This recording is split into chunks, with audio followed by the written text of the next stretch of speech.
munaasibadan ballaadhan ee uu soo qabanqaabiyey wasiir dowlaha wasaaradda duulista iyo hawada Somaliland oo ay ujeedadiisu ahayd sidii taageerayaasha xisbiga kulmiye ee dega gobolada Sanaag Saraar iyo Togdheer ay u muujin lahaayeen sida buuxda ee ay u taageersan yihiin xisbiga xaakimka kulmiye waxaana ka soo qayb galay gudoomiyaha xisbiga kulmiye wasiiro xildhibaano iyo madax dhaqameed kala duwan waxa ugu horeynba halka ka hadlay Axmed Baynax wasiir dowlaha wasaaradda duulista iyo hawada Somaliland iyo waliba taageerayaashii ka soo qayb galay munaasabadaasi waxayna halka ka hadlay siyaasiyad Hinda Jaamac Gaani iyo gudoomiyaha xisbiga kulmiye ee gobolka Togdheer Xasan Mataan waa kulan aan doonayno inaan xog ku kala qaadano oo ku muujiyaan taageerada iyo midnimada ay midaysan yihiin midna gudoomiye waa soo daashay safar dheer baad ka soo gashay dad fara badan baad maanta socdaalo badan dhaadheer baad soo gashay waad soo hawshootay laakiin waxaan jecelahay kan kulankan muhiimadda iyo xiisaha uu leeyahay inaad ku nasan doonto oo uu ka nasin doono safarkii dheeraad soo gashay midna gudoomiye beeshani waa beel maanta marxaladan aynu ku jiro midaysan oo inteedii badnayd hadday tahay waxgaradkii hadday tahay waayeelkii hadday tahay dhallinyaradii hadday haweenkii tahay midowday tala ku midowday inay taladeeda iyo cududeeda iyo codkeeda isla ka barbartaagaan inay ku midowdo waxaad ku tusaya waxay isu keenay halkan wada fadhiya dad xisbiyo aad u soo kala horjeeda oo aad u dagaalama oo siyaasadda aad ugu dagaalama ay midaysay aawadaana u midowday maanta waxaan ku kalsoonahay nin kasta ha iska wado wax iska sacabtunta ilaa cidina xisbiga waa ayaan rooreen maadaama aanu sidii u midaysanahay diyaar ugu nahay una hogaaminayno waxa jira oo kale dadku hadduu iska bato ilaahay bariya alxamdulilah rabbil caalamiin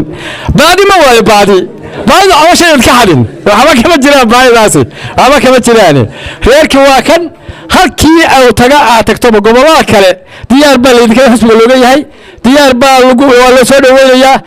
waxa uu xisbiga isaga yimid isaga soo baxayna waa talo waxaan wada fadhiyaana waa talo waxa dambe ee xagga ugu sii socdaana waa talo kaarka wadooyinkiisa iyo shaqadiisa iyo wixiisina waa loo fadhiyaa waxaan la cadaynaynaa oo ballanqaadaynaa inaanu nahay xisbi xaakimka kulmiye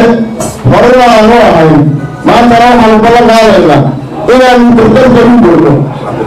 geel loogu heeso la yidhaahdo nina dhuunu kugu dhaadhacay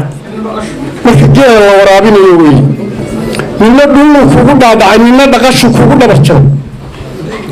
ama xisbiga kulmiye waa xisbigii dhaqashada uu yahay waa loogi waxba yaan la inagu wareerinin waxaan jirin waxa weeyaan hadduu hilibka xumo yahay bay tidoo dhuubnidu ka wacan tahay mahdiyow dhadhamada ayo hordhowaan inoomato haddii kulmiye uu wadani ka wacan yahay anaa joogi lahaa oo madaxtirintii ka qayb qaatay waxaa kaloo jirta beesha muuse abukor beelahan baryaha dambe meelaha marba ciyaal la taagayo lalahaa waa reer hebel kuma jiraan runtii markaan gobolka xoggaal u ahay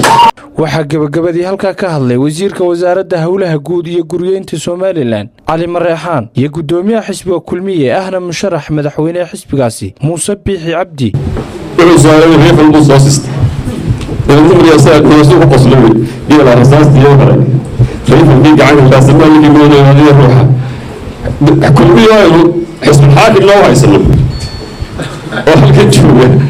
وزارة يقول صداي ورور مله تاصيل ورور مله وحولي دولة تيم راكب الله تنقلك يسولي بستي سوداك البرتي